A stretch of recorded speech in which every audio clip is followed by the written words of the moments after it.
All right, time to get tied on. Big Saturday here at Gulfstream Park West. In fact, the biggest card we've had in South Florida since that closing round of the Florida Sire Stakes back in late September. Jason and Ronnie joining you here from our Gulfstream Park West Clubhouse studios. Hope you're doing okay. Good start to the weekend, and this is a card, Ronnie, going through again to get prepped for the show is really just stacked from top to bottom. Yeah, you got the Millions preview, and then you got the two-year-olds running, so it's a lot of fun. Over $600,000 in purses and 9 stakes on the card Yeah, tonight. 9 of 11 are stakes, and the only 2 that aren't stakes are a pair of 2-year-old maiden special weight races. So this is quality throughout, some good-sized fields, and a good-sized payoff as we take a step back. Late Friday in the Stronach 5. Had a couple of long shots win the third leg at Laurel, and of course we wrapped up with Victor Barboza here locally at GPW, paying about $25 in the 9th race yesterday at Gulfstream West. And how do you like that payoff there, Ronnie? $17,000. That is pretty nice. $832. Let me count.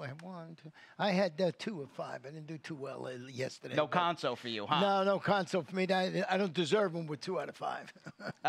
But you know what? The show goes on, and the thing is, with racing, you're always looking ahead, and we'll start anew today with that early post of about 12:05, and we'll get you up to speed with some of the local big race and big race pots and popular multi-race wagers, including our lone by itself carryover of about $1,100 in the super high 5. Naturally, we've got a couple of pick 5s on the afternoon because there's another big goose egg, my friend, in the Rainbow 6 column. They took it down yesterday. Yeah, $71,000 plus 6 out of 6. There was a bunch of horses going in, 6 or 7 horses alive for the single ticket, and certainly the horse won, and that was it. So paid $71,000 starting anew. We mentioned this 100 times.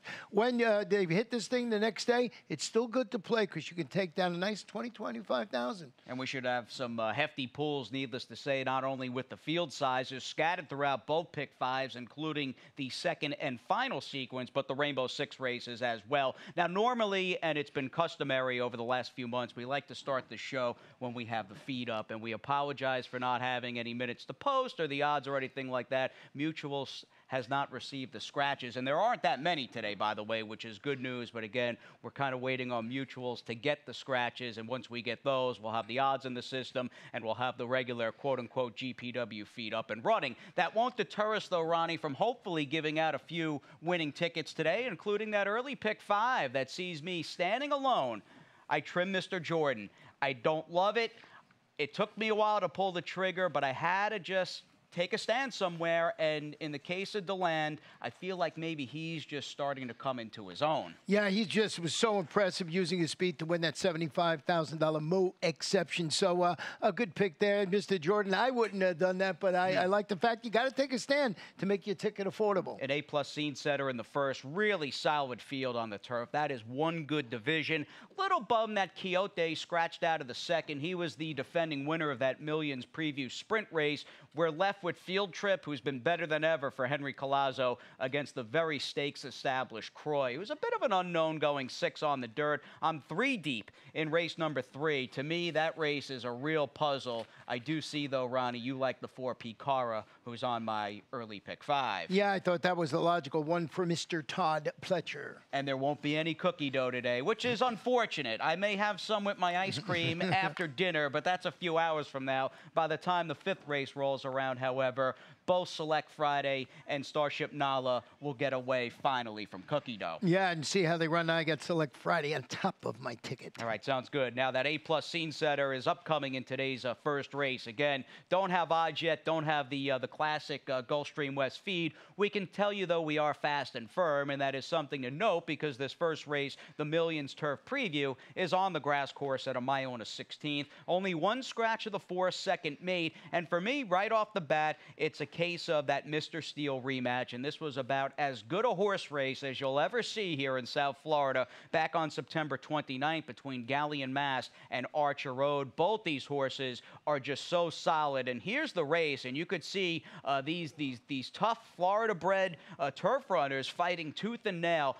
Archer Road, boy, did he get a good ride from Jeffrey Sanchez, saving ground. Galleon Mass, though, the gray, man, he seems, Ronnie, and he runs great once he's able to finally extricate himself out into the clear, the big gray, as Archer Road splits. Galleon Mass always seems to find himself a little bit of trouble. It's amazing. Well, it's his running style that sort of causes him to find, have to find a place to run late. But I didn't wear it, but I have my Archer Road fan club button here because I've been in love with Archer Road. This horse just always runs well, and that's why I put this horse on top of the ticket. You know, that you saw him winning the Mr. Steele right there, and I think he sits the trip behind the speed, behind like Cash and Class, who I think is the morning line favorite in there. Yeah, I'm not surprised. I'm curious to see in the end who they're going to make the favorite in this race. I think it'll be close between Archer Road, Galleon Mass, and the very venerable Class and Cash, who's got that early speed. I'm going with my boy Galleon Mass, hoping that Paco Lopez, coming in off a 3-win Friday afternoon, will time it right. He seems like a difficult horse to ride, and he's got that short window when he kicks it into high gear. Hopefully Paco will be the answer, and just a very good race to start the card. Yeah, excellent race to start the card, wide open, boy. And if you have an opinion there, you're going to get rewarded. Definitely. That is a legitimately talented turf crew, and we always enjoy them running. Now, on to the second. This race, in my humble estimation, has the biggest defection and scratch on today's card in the 7 Quixote, who would have been the defending winner of this Million Sprint preview. With him out, we're left with an intriguing matchup between a horse who's gotten very good and a horse who's been very good for quite a while. The horse that's gotten very good is the Henry Collazo trained Field Trip, and we had a shot and stopped over to pay Field Trip a visit before he hopped on the van over to Gulfstream Park West, and there he is with that big white stripe down the center of his face. Very inquisitive and curious, looking at our camera there on the backstretch over at Gulfstream Park.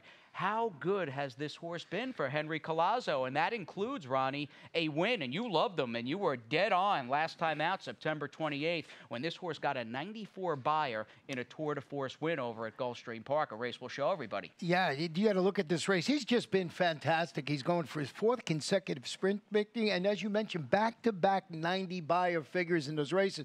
You could have claimed this horse a little while back. He's just been incredibly strong in here, and just a great performance for Henry Collazo, and I just thought he was a major player in this. Now with the scratch of Quixote, I think he moves up just a little bit more today. Makes it an easier race because I had picked Quixote on top, and with him out, I do scratch into the Midwest horse, but boy, it's hard to have watched this horse run and progress over his last few starts, all of them wins for Henry Collazo, and not have a bit of a soft spot and also have a good amount of respect for Field Trip, who is going to have to step up and do it again against a horse who turf, dirt, long, short, it doesn't really seem to matter with Croy. He's been good for quite some time. Yeah, I mean, I really like Croy this afternoon. I made it my best bet, and I'll tell you why. Before Quixote, even with Quixote in the race, second to Classy, we're talking about Mr. Jordan, who we'll talk about in a moment. The last time he sprinted on the dirt, so there's reason to believe he's okay sprinting on the dirt. He's going back to the main track. He tracked the pace he weakened. He finished 8th, but that was behind Archer Road on the turf. But I want to show you a stat on Armando de la Cerda. Turf to dirt, route to sprint. He's 7 for 25, 26%. He's in the money 72% of the time. 213 is the return of investment. I just been a big fan of Croy. I think he can handle the 6 furlongs. And I think, as I said a little louder, because that's the unknown here, how he handles that 6 furlongs in Field Trip.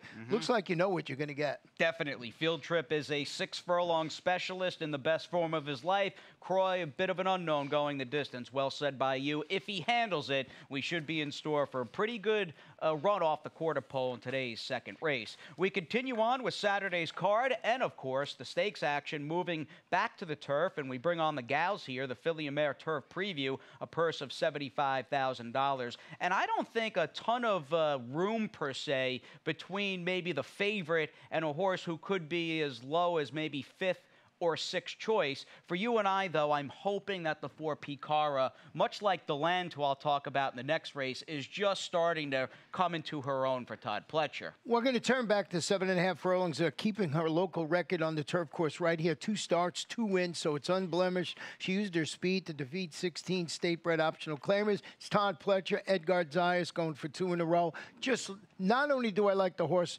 this horse likes the course, got the ability to win on a course that's sort of been tilted towards speed. Definitely, and that's something. I mean, positional and early speed is something the 8 Warranty is devoid of. She's got the connections, she's got good races, but she is definitely, Ronnie, I'd say a one-run type closer. Yeah, she's going to stretch out after promising local debut. She rallied. You could see it in your past performance. She was beaten a half length. It was those 25 optional claimers going 7.5. If things get dicey, if everything works out, Warranty on my ticket and on yours too for that exact reason. This horse maybe doesn't win it, but certainly can be on the exacta ticket. Let's move on to the technical feature today. I know all these races, and they are in a way grade 3s or grade 2.5s, moonlighting at $75,000 stakes. This is, though, the Saturday 4th is the Millions Classic preview, and I would have to think this is the quote-unquote technical feature on today's card. We'll go 2 turns, a mile and a 16th on the dirt, and it really begins, whether you think he's vulnerable or not, or Deland will have his number, that is almost irrelevant talking about this race off the bat. And here is Mr. Jordan winning this race a year ago, and it's pretty incredible for a horse who's been good. And I can remember watching him on the simulcast monitors up in the Big Apple when he was a good 2-year-old for Eddie Plisa. He's soon to be 7. He's been good for a long time, but as good as he's been other places like Gulfstream,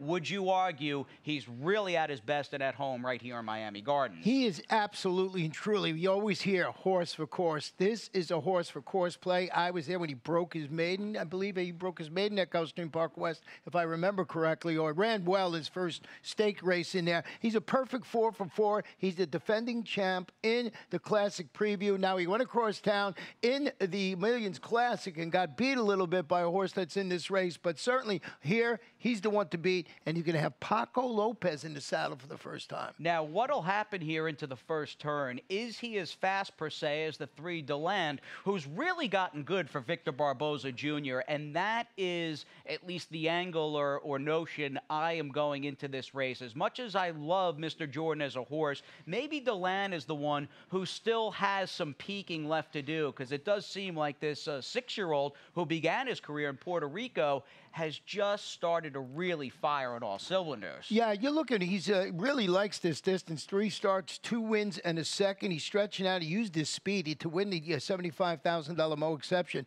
And boy, did he win it. He won it by 8 widening lengths when going a 1-turn mile. That was at sealed sloppy track across town. He looks like he's got the speed that you need to be very successful on the way this track has been playing. And he's the one that scares me. I got Mr. Jordan on top. You say, well, who in this race scares you?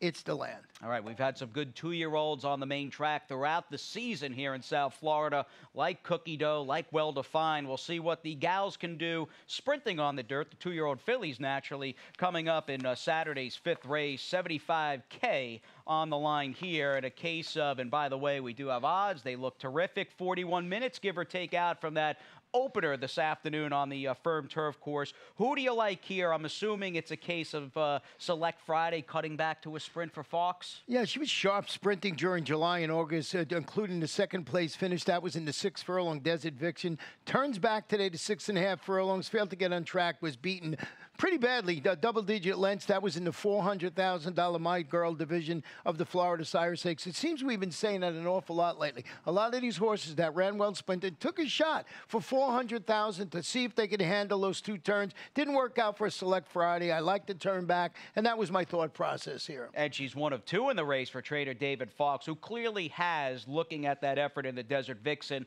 the more stakes established of his 2 fillies in Select Friday. Not for nothing, though. The one Lovesick is an intriguing sort of X factor here, who's only got that 1 race back in August, sprinting at 4.5. Yeah, he's going to be tested for class this afternoon. First start since winning a 4.5 furlong debut as the favorite. That was at Gulfstream during August. Want to show you a stat on David Fox with his 2-year-olds. State breds now. Winners last time out on the dirt. It's a limited sampling, but it's solid. It's 3 for 13, 23%, 46% in the money, $1.89 return investment. That's with state bred runners. So Lovesick, you're getting Paco Lopez on this half of the uncoupled entry. And boy, I've seen David Fox do this numerous times.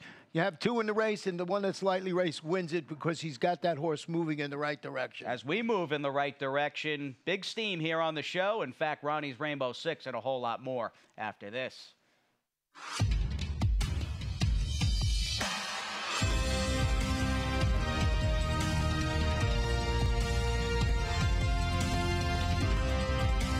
whether you're at home or at the track.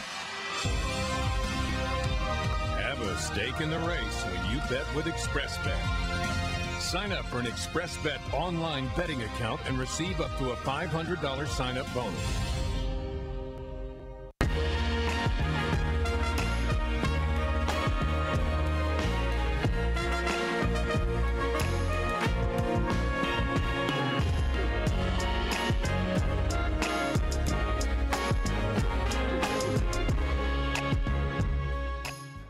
Get pumped up every time I see that Pegasus World Cup commercial less than 3 months out from the big $16 million event, both the dirt and the newly minted turf race in January, late January of 19 over at Gulfstream Park.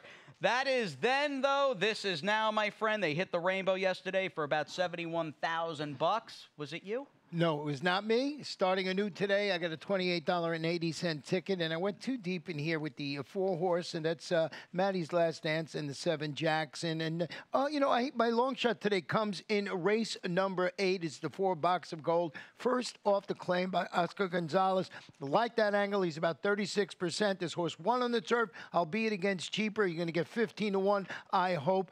Almost thought of singling Herosol in the next race, and I just couldn't do it. I went too deep in there. But that horse has been one of my favorites running at the meet for Terry Pompey. So $28.80 starting anew today. See if we can nail it. Right back. Absolutely. Did you ever think about potentially singling the likely very heavy favorite in our next race, the opening leg? That'll go as the 6, the Juvenile Sprint at 6.5 furlongs, because as I worked my way through, I got to a point where I said, well, the number 7 Jackson is probably going to be odds on, and I think it's just a case of him being an okay little dirt sprinter against a field that is a little shaky going in. Yeah, Jackson certainly the one to beat now, but I did want to also use Maddie's Last Dance. But Jackson going back to the main track after returning from the layoff last time out, finished second, was the 4-5 favorite that afternoon behind who?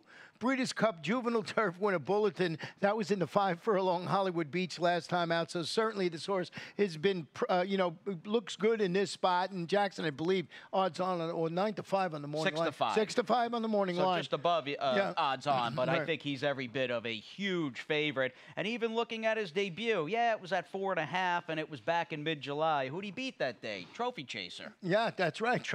That's right. So he's just been knocking heads with the best horses we have around here. 2-year-olds.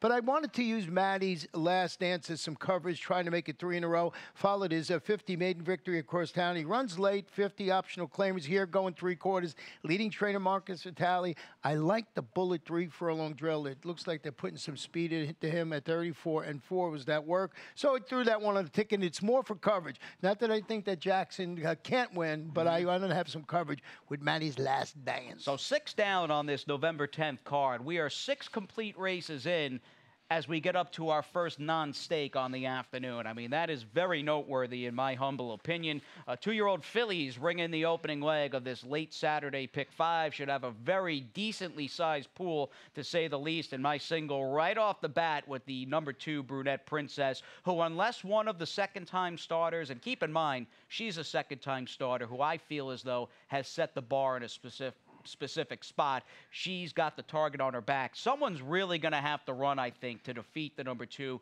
Brunette Princess. She's the anchor in an $18 play that I do think, as we fast forward to race 11, what do you think of that Bean Cone Firster in there? I thought that horse might really be able to run. You don't have that horse 1, 2, 3. No, Mercurcio, I think it's pronounced, the number 2 horse. I really thought was the one to beat for Gerald Bennett in there. So I sort of got hung up on that one. I think that's the morning line favorite in the race. So, no, but a first-time starter might be the way to go in the last race. One of those races that isn't a stake today. Yeah, that's the only other non-stake on the card, race number 11, but a very, very solid lineup that includes Starship Anita, who finally will get some respect. I think she's supposed to be favored a bit later in the afternoon in the 9th race today, the Millions Distaff at 7 furlongs. But let's harken back to the number 2 Brunette Princess, who, again, looking at this field, and I get it's a group very much lightly raced and untested, and theoretically speaking, somebody could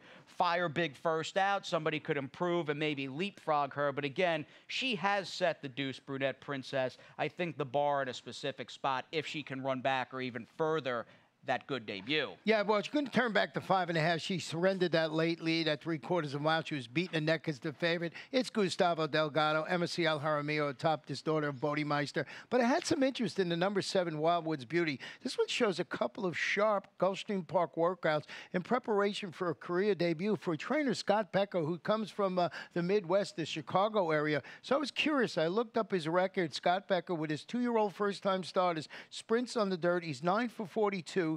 21%, 52% in the money, $1.21 return investment. Just looking at the past performances of the work he's done in the Midwest, boy, this guy could train. He wins at about 25%. So I thought I'd throw that one on the ticket, but absolutely, off her debut, Brunette Princess is the one to beat. All right, good to have Mr. Becker here with us in Miami Gardens. Welcome to the colony, and best of luck in a tricky-looking 7th race, depending upon, of course, what the 2 Brunette Princess does second time out. Back into the stakes for races 8, 9, and 10 as we bring on the juvenile turf fillies here, going that 1 mile around 2 turns, and very much a case where I want horses towards the inside, and I see you have your long shot, who's also got a nice solid inside post, if you will, and that's the 4 Box of Gold. I wonder if this is aptly named for your long shot. I can only hope, but, you know, moved to the Oscar Gonzalez barn. So that woke me up right away via the claim after edging away. Defeated 20 maidens going 7.5 furlongs on the turf. So this horse, proven commodity on the turf to me.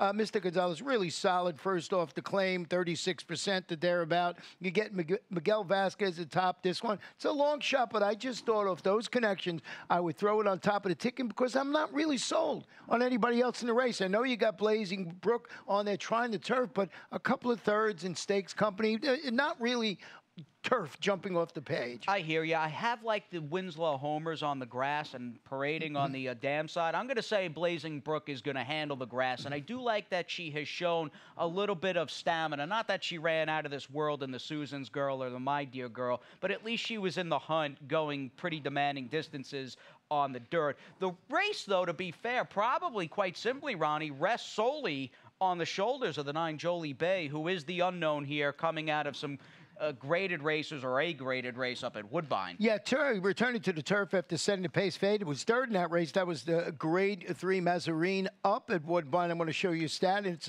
just all over stat. Jolie Bay, Mark Cassie with horses going synthetic to turf and roots. Just a total number. 26 for 234, 11%, 37% in the money, $1.29 return of investment. Doesn't really tell you that much. He done it. He does it okay, but nothing jumps off the page at me. So Jolie Bay, back to the reason why I use Box of Gold. I just wasn't sold on anybody else in the race. Definitely. Vow to Recover was my long shot filly, who she's 10-1.